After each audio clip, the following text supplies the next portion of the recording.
Hello, Year 9. I'm just setting your week for your work for today, and today we're going to be looking at caring for the sick, change and continuity, and we're going to be looking at the Renaissance period as we have been over the last couple of weeks, and I'll be kind of comparing, if you would like, with the medieval period, which is what the topic we've covered previously in Medicine Through Time.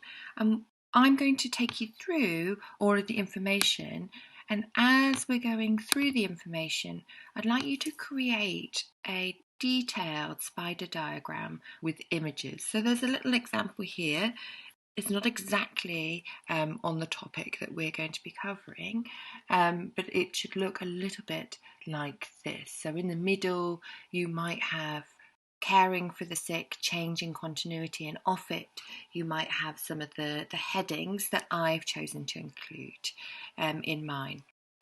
Really important is to make sure that you're highlighting, perhaps in brackets or circling in a different colour, which ones stayed the same or continued, and which areas of hospital and care changed over time. Because remember, this topic is all about that. This change and continuity is a really important theme that we are examining through our studies of medicine through time. So your main task is to create a detailed spider diagram with images, and then the next task, which we'll come to at the end, is to answer the 4-mark exam question. So feel free, when you don't understand something or I'm going too fast, to stop the video, rewind the video. You can pause the video so that you can write something down. You don't have to watch this video all in one go. It is for you to take at your own pace so that you can create this detailed spider diagram with images. Okay, so let's start off. So hospitals. There were some changes did begin to take place in English hospitals by the early 16th century. Whereas before, in the medieval period, travellers, pilgrims, and the elderly, and a few sick people would have attended the hospitals for food, shelter, and prayer. Not necessarily during the medieval period did they go to be treated.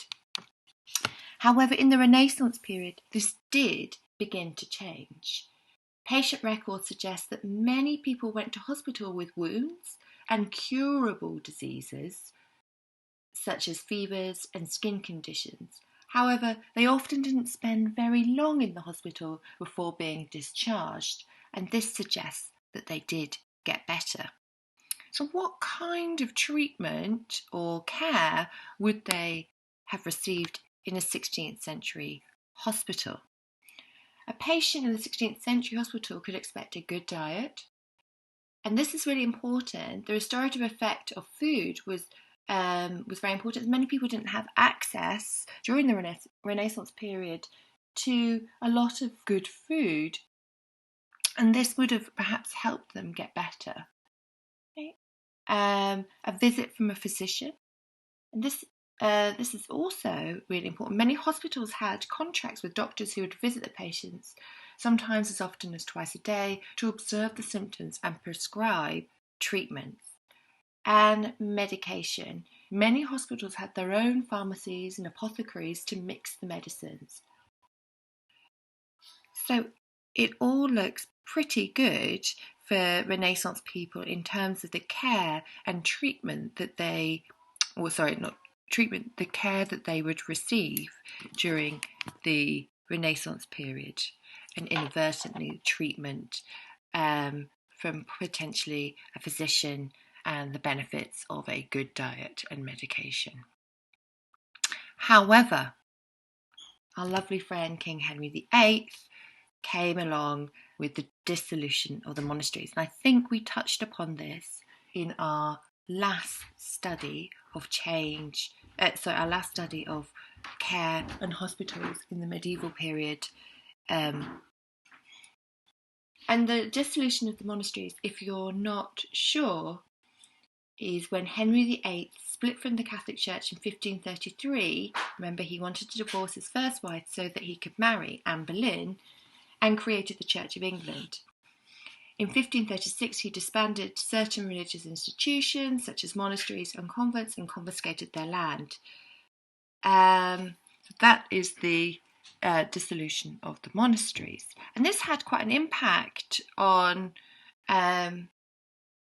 hospitals. Remember that most hospitals at this point in time were linked to the church.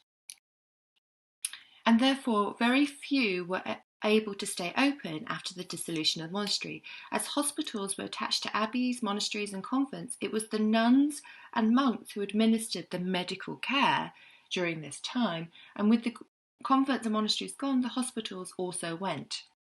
St. Bartholomew's Hospital in London, which is, as we know, is one of the oldest hospitals in England, only survived because Henry VIII refounded it himself in 1546.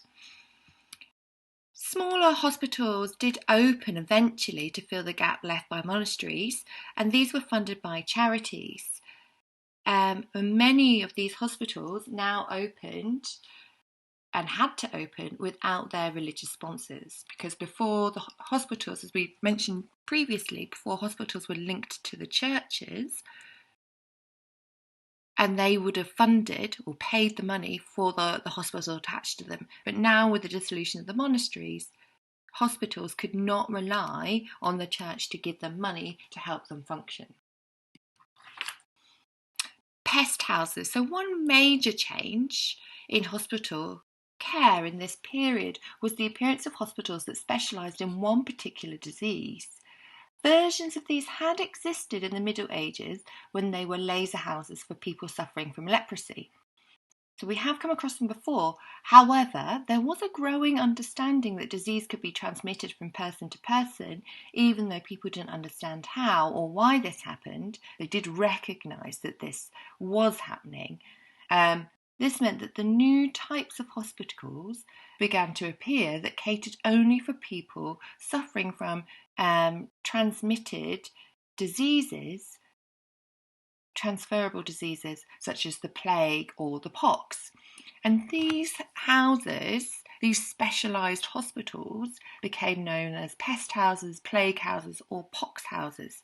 So this is definitely one change that we can identify from the medieval period.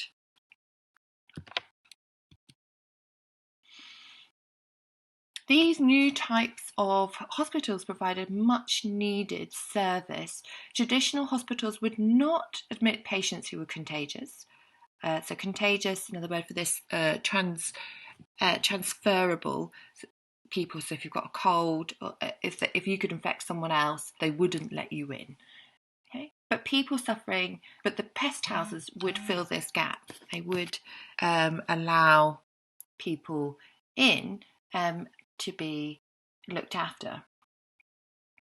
And these were really needed because these people with contagious diseases such as the plague or pox had nowhere else to go.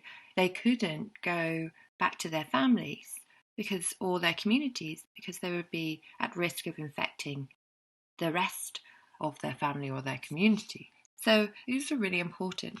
Not to say that they were particularly nice places to go. You can see an image of one below.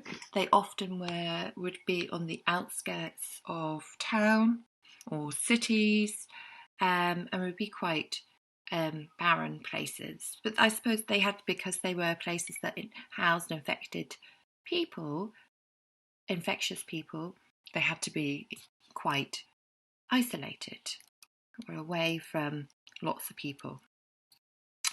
However, one thing that did stay the same was the community care.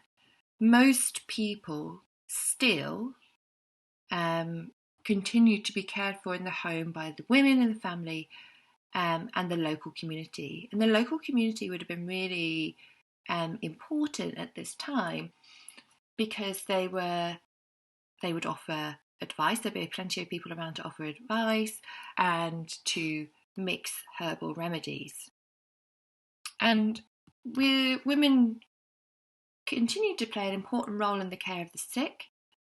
So this is something, again, that stayed the same from the medieval period.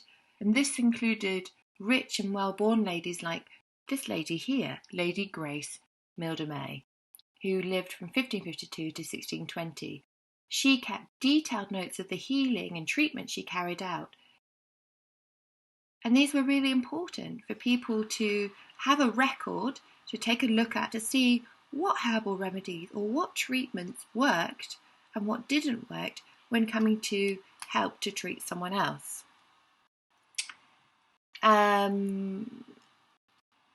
Many poor women working in big cities or supported their families, and similarly provided herbal remedies, and some carried out records. Historians don't know a great deal about these women, but we do know that a lot of them were persecuted and prosecuted by the London College of Physicians for practicing medicine without a licence. They usually mixed and sold simple herbal remedies to purge the body or cure a particular ailment, and records suggest they were very popular within their local community, probably because they were cheaper than going to a licensed physician or an apothecary.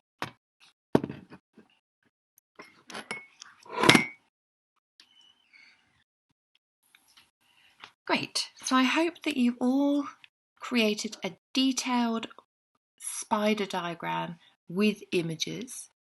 Using the information that you have found out today, I'd like you to answer this 4-mark exam question. And we've done this a few times before. So I'm not going to give you the model answer this time. I'd like you to give it a go yourself. And the question is, explain one way in which ideas about hospital and care were different in the 17th century from ideas in the 13th century. Okay, and there's the structure there. I suggest that maybe you pause, you follow the exam structure, and you answer the exam question. So you can pause the video and answer the exam question. So remember, it's to focus on hospital and care, and you're talking about difference. I would suggest that you talk about pest houses here as a hint of one thing that was different in the 17th century to the 13th century. Okay, I hope that helps. I look forward to seeing your exam question and your spider diagram.